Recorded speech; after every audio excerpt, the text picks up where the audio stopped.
Welcome back, Sebastian here. So Spanish Grand Prix qualifying, quite a bit delayed, but I was very busy yesterday, so I didn't have time. But might as well, better late than never.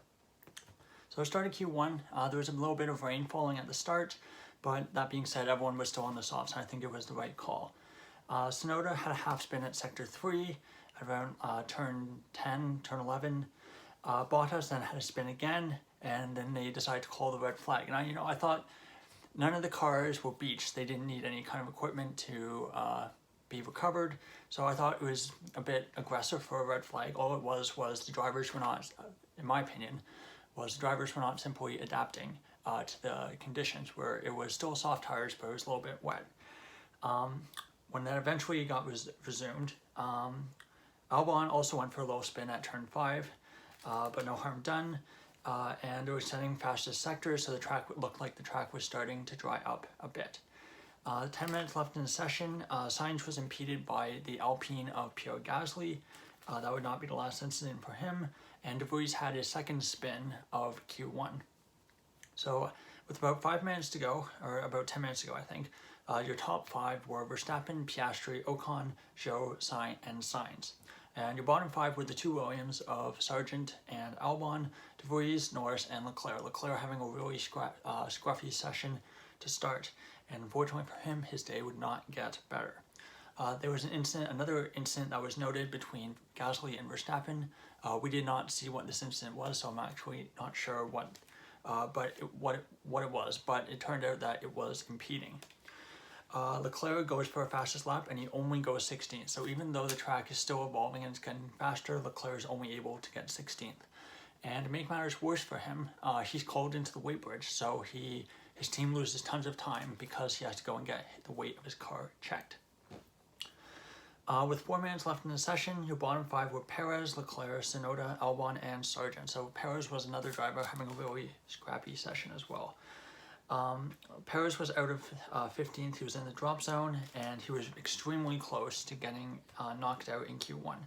But as it turns out, your bottom 5 for Q1 are Bottas, Magnussen, Albon, Leclerc, and Sargent. So a shock for Leclerc getting knocked out in Q1. I assume it was some kind of car problem. Leclerc is an extremely talented driver. It is very unusual for a Ferrari to be knocked out at Q1 and be slower than one of the Williams as well.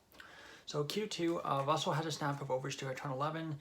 Hamilton was setting purple sectors in sector 1, but then he aborts his lap, had some kind of issue. Hülkenberg, Tsunoda, De Vries, Piastri, and Norris were bottom 5 after the first runs. And Perez then goes off at turn 5, goes into the gravel with only a minute and a half left, so extremely close to the end. So he basically had to abort the lap there and try to go again. And basically Perez goes again, but he was not able to improve his time, and he was out of Q2. Tsunoda went up to 11th, I think, but then had his lap deleted for track limits. There was also a very strange incident where there was contact between Russell and Hamilton, and his teammate Hamilton. So it looked like basically Sainz was going down basically on the slow lane, I guess, on the inside, down the main straight. Russell was moved over to the left to go around him, and then Hamilton tried to go for a gap that kind of was shrinking quite rapidly in the space that Russell ended up moving into. So I don't know, it wasn't seem like any harm was done, but it's possible that it did damage Russell's car a bit. The McLarens and the Alpines were also looking extremely strong at this point, which was a positive surprise from earlier in the season. So into Q3 we go. Verstappen goes out first and he sets the benchmark time of 1:12.272, extremely fast time. Drivers were struggling to get within a second of that time on their first runs, just to show how good of a lap it was. Your top 3 after the first runs were Verstappen, Hamilton, and Norris, and at this point only the top 8 had gone, so Hülkenberg and Alonso were only going for 1 run in Q3. And final runs, I think basically drivers tried to improve, and Verstappen went out, I think, very close to the end. I think he had a small issue on his lap, or maybe that he realized that no one was going to beat his time, so he basically just pit. Didn't set a lap time, so his 1:12.272 stands as the pole position time for the Spanish Grand Prix.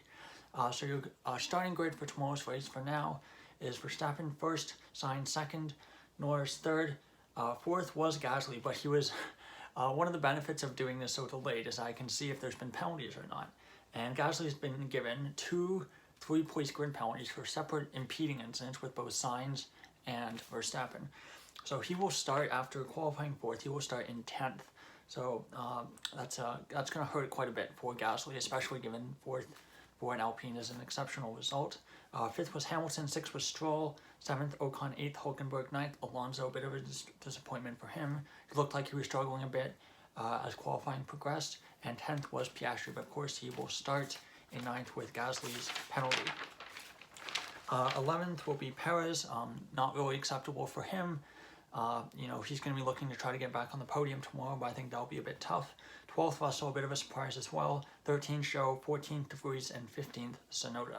16th is Bottas, 17th, Magnussen, 18th, Albon, 19th, Leclerc, who of course will be trying to get into the points, and Sargent rounds out your grid, qualifying 20th. So honestly, I think pretty interesting qualifying session. I was hoping it would be a bit of a wet session, and there's obviously the possibility that the race tomorrow will be wet as well. But nonetheless, I think this is a pretty interesting grid. It won't be a straightforward Red Bull 1-2.